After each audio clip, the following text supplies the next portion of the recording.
Okay, so San Diego Comic-Con is now pretty much just over.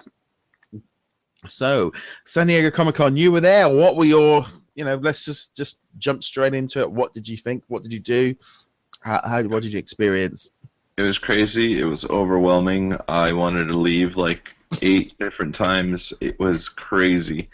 I don't know. I mean, I do good in big crowds, but man, that crowd was ridiculous. So, I mean, just think about a big city that was designed to hold 64, maybe 70,000 people to live in, and you have 130,000 extra people showing up for an event. So yeah, it was pretty intense.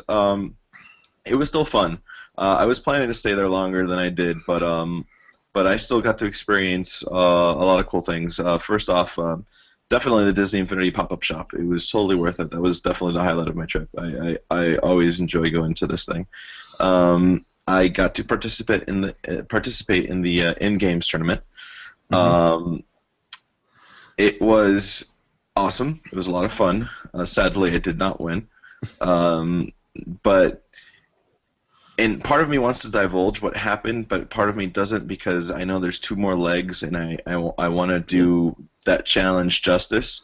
What I will say is this: part of the challenge was playing through a toy box. It was not. It was not. One of the expansion games like everybody thought. That was actually the final, is to play through a race, but. I got to experience a toy box that shows off what 3.0 toy box is going to be. It was designed by Papa Echo, and all I have to say is I think finally I'm going to be into the toy box, because, wow, I mean, the way it works now is phenomenal. I mean, it's similar to what we've seen in 2.0 and what we've seen in 1.0, but it connects beautifully. You can do like multiple things more than you expect now, and again, there's one major thing that happens that I guess I'll tease, but let's just say that it definitely feels a lot closer to a playset than a lot of people think. But yeah, it was a great. That was a great experience. Do you have a question before I move on? Yeah, I was going to say, because I think that this seems to be the constant theme coming through from what we've been hearing with the toy box. Is some of these new toys, like the radars and the points are being directed to certain townspeople, and the townspeople have all been. I think they've really worked on the townspeople and the NPCs to kind of make it that concept a lot better. I think because it wasn't working properly for 2.0, so that's been something they have been talking about already. Is trying, and for me, that slides into this playset kind of mission giver kind of territory. Well, let's just say that everything you just said, yes, that has been improved upon, but none of that was in this challenge, which is amazing. It shows you how expansive this thing is. Like, there's so much improvement to this toy box. I mean, a lot more than you expect. But all I have to say is I applaud Papa Echo. That was probably one of my favorite toy boxes I've ever played, and it was a challenge. No, I can't wait to see what they have in store for us. But anyways, do you want me to move on, or do you want more questions? Okay. Yeah, I was going to say. So you're at that pop-up booth, right? And that's what I was going to do. So that's your in-game. So did you do like 3 legs? Was it elimination? Basically, I mean, I'll get into a little bit. There was a few competitors, obviously, and what we did is it was a time trial. And we were timed through this toy box, and then the best 2 times got to compete in the final, which was a race in the toy box expansion disc, and it was fun. It was cool. There was obviously one winner that was crowned. Again, I'm not gonna dive into it much because I think it's gonna be televised as well. So on the Disney Channel, I think. But anyways, the next wave, the next leg is going to be at D23. So if you want to participate, go ahead and submit your video. Apparently, we can resubmit if we enter this, but I highly doubt they'll choose me again. So I'm not even going to bother. But anyways, it was still a lot of fun. They everybody who participated got a nice little giveaway, which was Yoda. Oh wait, oops, Yoda, that's behind me.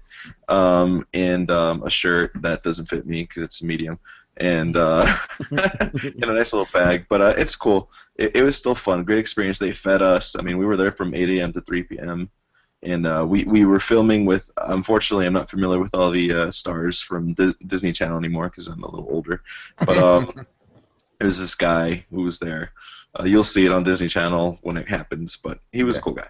But Allison was there, and Allison, she was a lot of fun. She was cheering me on while we were there. So was David Marinick, but they couldn't say anything. So yeah, that's good. Okay, so yeah, the pop-up shop. What was that like? Pop-up shop was awesome.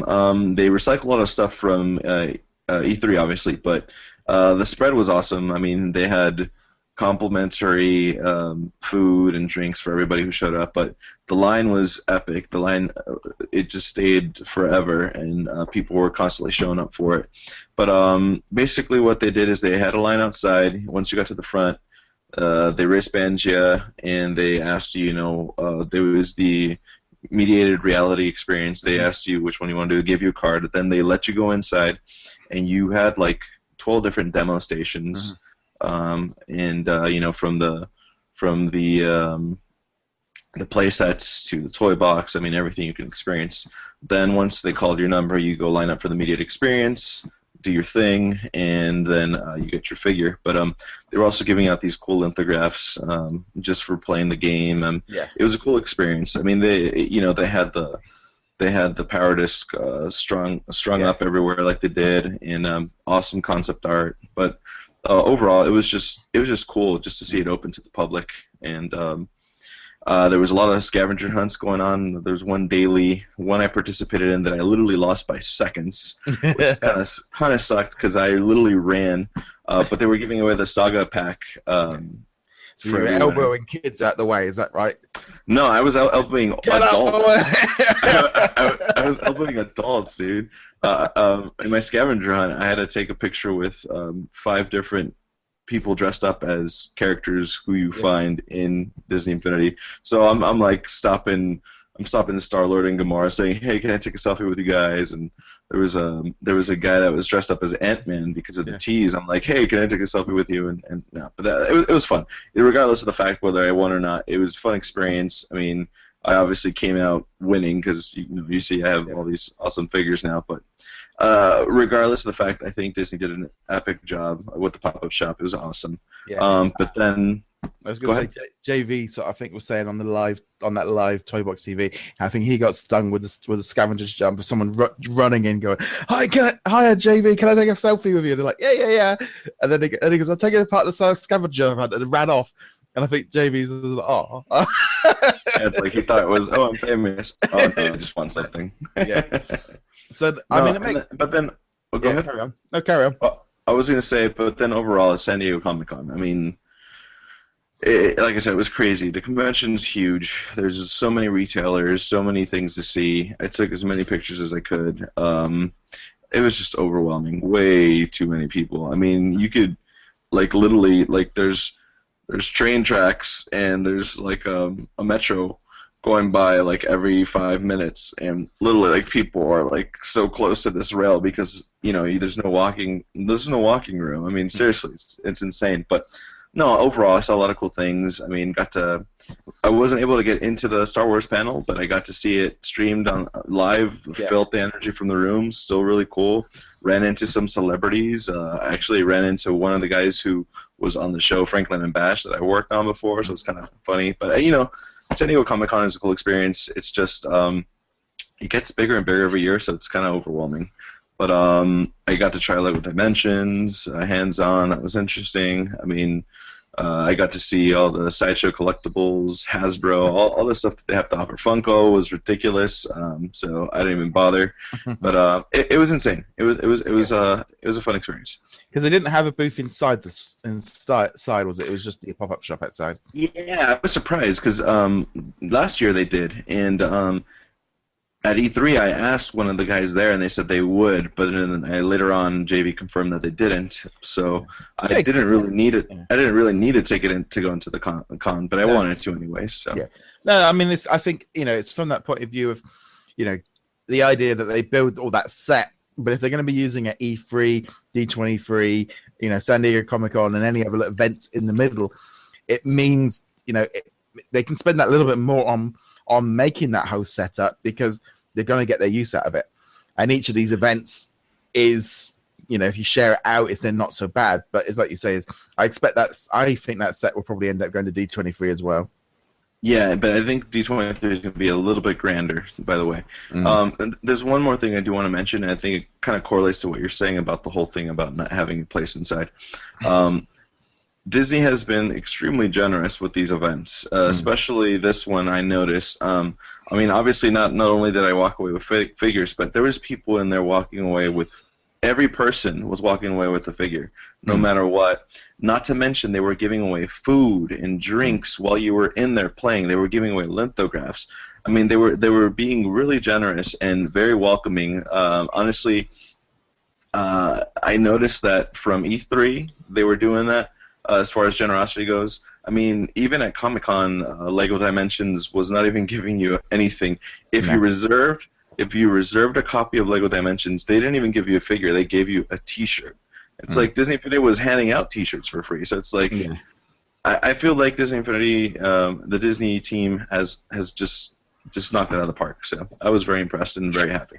The thing is, and this is where for me, I'm looking at it slightly different in the thing of what they are doing is such good marketing. It really is, because everyone that's getting these free items are selfies, pictures, putting it up on Facebook, putting it up on Instagram, putting it up on the groups and sharing it and doing, you're doing it right now where it's advertising, it's subliminal advertising. And it's perfect. I mean, it's really such a great idea. And also it creates that buzz of, this figure, and people have got it in their hands and people can see it. It's building that anticipation. And here's the figure, and then you go and buy the rest of it because you've been given a free figure kind of thing. It is just complete and utter sense. And I think it's a fantastic move on their part. And like you say, it's, you got there and you got Darth Vader for pre-ordering the Saga set or for anything. Yeah, Darth Vader was for pre-ordering just any set, to be honest with you. It wasn't even the Saga. And then they had like a choice of 6 other figures. You can choose one of all the when you do the mediated reality. And Yoda was my giveaway for the in-game. So yeah, it's just that thing as well of like doing these like augmented reality pictures. It's just great marketing ideas, and I think it's a really cool way of doing it. Just a great option overall. And obviously, we look at those figures and think, well, it's like a $12, $13 figure. Well, obviously for them, they're only paying the cost it costs to make them, so it's a lot less. But yeah, no, a fantastic move. I think it's fantastic, and everyone with their pictures of what they've got, and everyone can, you're looking at them on your shelves and you've got them. It's building up that anticipation for it, and I think it's fantastic. Absolutely. I kind of avoid wanting to open these guys because I want to put them on the base, but but they won't work right now. No, you keep putting. I bet you've tried as well. Oh yeah, Darth Maul has been on that base at least 4 times, even though I know it's not going to work. I just put it down anyways. I think you just know that if anyone got like Cora or Sam, they're trying it. Going, well, it's in the game. Well, here's the thing. I was thinking about getting Cora because she was one of the figures you could have picked, but I didn't want to tease myself because I knew I was gonna why doesn't she work? I'm glad in some way because having Chewbacca and Darth Vader, they're out slightly later as well than Cora, so that's a good thing. Yeah, I was bummed they didn't have Han Solo this time around. They had him at E3, but not this time around. So I was like, darn, I could have completed it, but that's all right. I'm happy with what I got. Yep. So I think what I'm going to do is I'm just going to bring up some images here, just from. Literally just bringing up that. There we go. Some images just from. There we go. And where can I find it?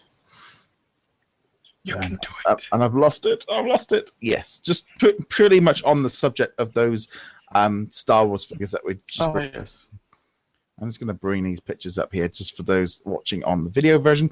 Obviously, on the audio version, it's not so much good, but we've got as you've got Darth Vader and Chewbacca behind you, you can really see the images there of that artwork for these guns. This again is you've got like Darth Vader on the back. It's just really cool sort of packaging. They've kind of gone red for the Star Wars side of things. Mm-hmm. So no, and you've already, and as you said, you've got them there nice in front of you, so you are good to go. I'm still wondering though, because one thing that I'm noticing, and again, I don't know if this is just for them to protect the reveals of any possible other figures, but the very back of them, you know, if you notice, I have them side to side here. Mm-hmm. Obviously the Darth Vader one has both Darth Vader, Darth Maul, and Boba Fett. But then you look at the Chewie side, and there's no villains on there. Yeah. So that was interesting in my point. But here's one of the things that I also noticed is just kind of interesting. You see the play set for the Chewie one, right? But Darth Vader has nothing on it. Neither does Darth Maul. Neither does Boba Fett, which is kind of interesting to me. But again, I have a feeling they're maybe doing this because they're trying to cover up possibly that something else might be in the works. So, I don't know. It's interesting. Yeah, I mean, also they could just be just have some temporary, if they printed these all up, they might have done a whole run just for the events. That's what I'm saying. I think it's temporary packaging just to hide stuff. But also, I think in general, I think we're going to see a lot more of this anyway with not having all the figures and all the packaging. They did it. Yeah. They've done it previous. They did it last year. Falcon and Green Goblin and that lot weren't on the original packaging when 2.0 launched, and it was the same with 1.0. The packaging can change for each level they come out, which makes sense. Yeah. And I don't know as well if it's maybe slightly over what. I think that's that thing. They've got to be slightly careful with the packaging at launch that is not too much on show because it can put people off. Yeah. They've kind of got to be. There's a very fine line between too much information and scaring people. Because this is the thing I was going to bring up was that display booth at Comic-Con. There was a tweet that went out from JV with this picture saying, "Have a look at this image." And I'm going to bring that one up for everyone. But do you want to just briefly explain what happened with that? Yeah, so basically it turned into this huge speculation thing. But JV did say, hey, look at this image very carefully. And it's basically the display that they had at pre-E3. At E3, we got to see the archway that was built for it. That actual display fits into it. So, obviously they display the bigger ones at the bigger events, which I'm assuming D23 is going to have the big one. But they have this small one here at that they showed at pre-E3 here at D23. At Comic-Con. And basically JV said, take a look at this display carefully. And a lot of people are noticing these empty spots on each section. And people are counting them and saying, oh, so that must mean that's how many figures we're missing. I don't think that's the case. And in fact, JV confirmed it with his tweet. He was just mentioning that Black Suit Spider-Man was missing from the Marvel side. So people are like, so does that mean that there's only 3 Marvel left? I don't think so. And the reason why I say this is Brittany, or also known as Brit, she mentioned, like we said, that the other set piece that's designed for this one to fit into is the big archway we saw at E3. And if you count the Marvel spaces missing, that are empty at E3, there's 7 Marvel spaces. So it's like, and then there's different amount of spaces for Star Wars and Disney. I didn't take the time to count those, but yeah, well, there's 9. I think there's 9 Star Wars, 16 Disney, and 4 Marvel spots in this display case. Right. Now, this could be a completely red herring and be completely unrelated, and it has no bearing on what we are looking at.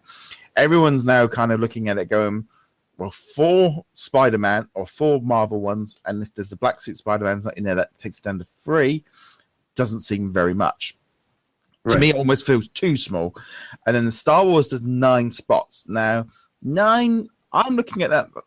That doesn't surprise me, because if you've got 5 or 6 for The Force Awakens, you've also got maybe General Grievous and the Emperor in there as well, and maybe a few more Rebels characters. That would finish off that Star Wars set. That is plausible to me. And Jar Jar, yeah. Yeah, Jar Jar, yeah. But the thing, I'm going to be honest, on that thing of Jar Jar wouldn't surprise me, because kids growing up watching the first three movies love him, and I think it's kind of got that. You know, I remember that was it How I Met Your Mother, that thing with Barney and Ewoks. It's the same thing with Jar Jar. Yeah. Different generations have different views on this. You know, the same. Go back in time. There was a big group of people that thought the same about the Ewoks. Yeah, that's true. But then we've got this big. Now, I think what's really throwing me off is this Disney section. If there are 16 spots for Disney characters for we know there's more Disney characters to be announced. We do know that. Yep. 16 is going to push this game into a different atmosphere in terms of figures. I think would be over 50 characters, I think, for this game alone if they do that. Sounds right. A lot. I honestly feel, and again, I honestly think that this is just the way the design worked. I think that's a lot of empty spaces. I don't think we're gonna have 16 more Disney characters. If we do, then my wallet's screaming. But yeah. I know Mighty Giant just has got a hat ready to eat if she. Yeah. Well, yeah. I made her happy by showing it was just one of those guacamole hats from. Yeah, that's your hat. Yeah. So she's okay. Oh, yeah. We got a visitor behind me. But anyways, aside from that, I honestly think everybody should just look at this display and just. I mean, maybe count the Marvel as being slightly accurate because they're gonna need to use this display later. But yeah, I don't. I have a feeling that this is not an accurate count as far as the empty spaces go. Maybe for Disney. Yeah, because the thing is, well, my initial reaction is if they put all the crystal figures in there as well, that could take out half those Disney spots very quickly. Yeah, I don't think variants would count. No, yeah. I still think there are going to be more figures announced for Disney. They have already said that. I wouldn't be surprised if there was another Disney play set. You can already see here on the side. I'm already speculating on two things. Two things that could be in there. But yeah, no, I think it's one of those things of it's been kind of one of those things of rumbling around, everyone having discussions about that display from Comic-Con, and yeah, it's going to be interesting. Going to be interesting to see what happens with that. Yeah, I'm with you on that speculation. I agree. We might see some Zootopia, definitely some good dinosaur.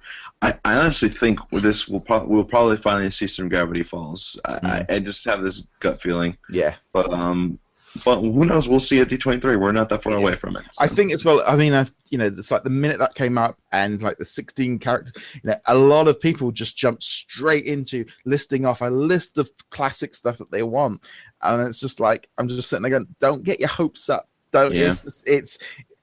I know that's what a lot of people want, but it's like I just can't see them just pulling out a whole string of classic characters from years gone by. It's just not what. Doesn't seem to be the direction Infinity is. I can see one or two coming in as well, definitely. but that's about it. yeah. Now, classic wise, at least for 3.0. Yeah, that's cool. Right. Okay, so we're going to move slightly on to a different subject here.